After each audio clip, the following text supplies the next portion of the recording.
मी Punjab duck हे आहेत आमचे बीड जिल्ह्यातले सगळे मित्र आहेत आणि मी जात आहे पंढरपूरला आणि धारूच्या घाटामध्ये हे तळ आहे आरणवाडीचं. तर यावर्षी ह्या म्हणजे उन्हाळ्यामध्ये म्हणजे 31 मे पर्यंत 80% भरलंय आणि ह्या तळ्यास त्या जंत म्हणजे लाभ क्षेत्र आहे त्यांच्यासाठी एक आनंदाची बातमी सांगतो. आता 12 ते 20चा जे पाऊस येणार आहे म्हणजे 12 जून ते 20 जून याच्यामध्ये हे 100% भरून जाणार आहे आणि याच्यावर लोंढावून पाणी जाणार आहे म्हणून हा अंदाज लक्षात येतो. पण राज्यातल्या सर्व शेतकऱ्यांना सांगू इच्छितो, आज आहे 7 जून, 7, 8, 9 दररोज पाऊस वाढत जाणार आहे. पण 12 जून ते 20 जून हेवी रेन इन महाराष्ट्र म्हणजे महाराष्ट्र सगळीकडे मुसळधार पाऊस पडणार आहे 12 ते 20 म्हणून सर्व शेतकऱ्यांनी काय करायचं, शेतीचे काम आटपून घ्या. आज आणखीन 2-3 दिवस देखील आहे पण आज देखील राज्यात भाग बदलत पाऊस पडणार आहे म्हणून हा अंदाज लक्षात येतो. त्याच्यानंतर 12 ते 20चा पाऊस पडणार आहे.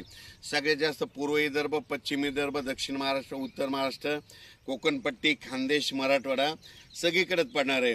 पण राज्यातल्या सर्व शेतकऱ्यांना सांगू इच्छितो की म्हणजे आज 7 जून पासूनच राज्यात मी म्हटलं होतं ना 6 जून पर्यंत तुम्ही कामं आटपा. 7 जून पासून म्हणजे आजपासून बघा दुपारी 3च्या नंतर राज्यात ठिकठिकाणी पाऊस सुरू होणार आहे. काल देखील खूप ठिकाणी पाऊस झाला, नाशिककडे झाला, पुण्याकडे झाला, दौंडकडे झाला, आज देखील पहाटे सोलापूरकडे खूप झाला. असाच पाऊस काय होणार दररोज वाढत जाणार आहे. पण 12 ते 20चा मात्र राज्यात मुसळधार पाऊस पडणार आहे म्हणून हा अंदाज लक्षात घ्यायचा.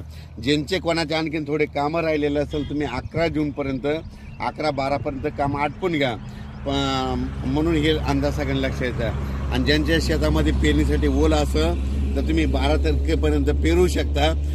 सोयाबीन जर पेरली तर तुम्हाला सांगतो, सोयाबीन पेरल्याच्या नंतर 1 दिवस सोयाबीनला शांत झोप पाहिजे.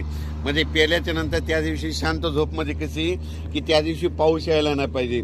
पाऊस जर पडला तर ती थापटून जाते म्हणून एक माहीत असं म्हणून सांगितलं. पण राज्यात मात्र तुम्हाला सांगतो की 12 ते 20च्या दरम्यान मुसळधार पाऊस पडणार आहे. पण आज 7 जून पासून राज्यात भाग बदलत पाऊस सुरू होणार आहे म्हणून हा अंदाज लक्षात येतो.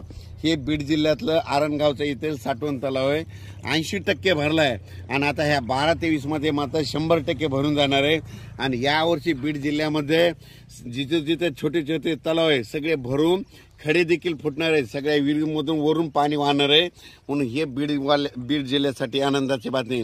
कारण की ज्या वर्षी मान्सून पुरेपूर येतो ना त्यावर्षी सगळ्यात जास्त पाऊस बीड जिल्हा, नगर जिल्हा, धाराशिव, लातूर, त्याच्यानंतर सातारा, सांगली, सोलापूर, कोल्हापूर या भागात जास्त पाऊस पडतो. आणि यावर्षी देखील पुरेपूरच मान्सून असल्यामुळं यावर्षी बीड जिल्ह्यात खूप पाऊस पडणार आहे म्हणून हा अंदाज लक्षात येतात.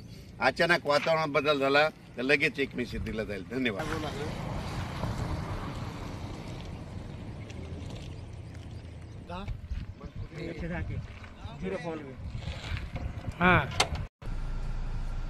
नमस्कार.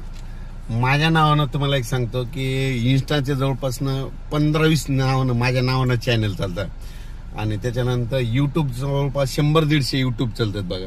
पण तुम्हाला सांगतो मी त्यांच्या कॉपीराईट जर टाकली असती तर त्यांचे बंद पडते. पण काय होईल तुम्हाला एक माहीत असं सांगालो की काय होतं, माझ्यामुळे त्यांना रोजगार मिळायला काही जणांना 1-1 लाख रुपयेपर्यंत त्या युट्यूबमधून भेटतात. म्हणून तुम्हाला सांगतो काही जण चूक टाकतात पण माझं जे चॅनल आहे मी त्याला काय करत असतं दररोज अंदाज देत असतो म्हणून मी कधी कोणावर स्ट्राईक देखील टाकत नाही. हे तुम्हाला एक माहीत असेल.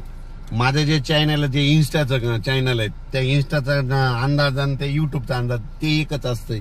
आणि काय झालं माझ्या नावावर जवळपास 100-150-200 युट्यूबचे म्हणजे चॅनल चालतात पण त्यांना देखील महिन्याला 50,000 1 लाख कोणाकोणाला इतका फायदा होतो. चला आपल्यामुळं जर आपण अंदाज दिल्यामुळे व्हिडिओमुळे त्यांना फायदा होत असेल तर मी ते चांगली गोष्ट आहे म्हणून मी कोणाला म्हणजे स्ट्राईक देत नाही काय नाही.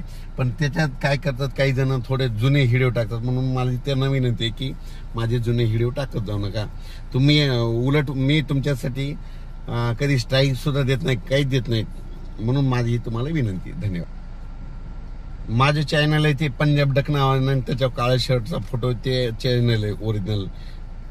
आणि इन्स्टाचं जे चॅनल आहे त्याच्यात Punjab duck nonstop PANJA BNTAK 4529 माझ्या गाडीचा नंबर आहे त्या चॅनलवर असे.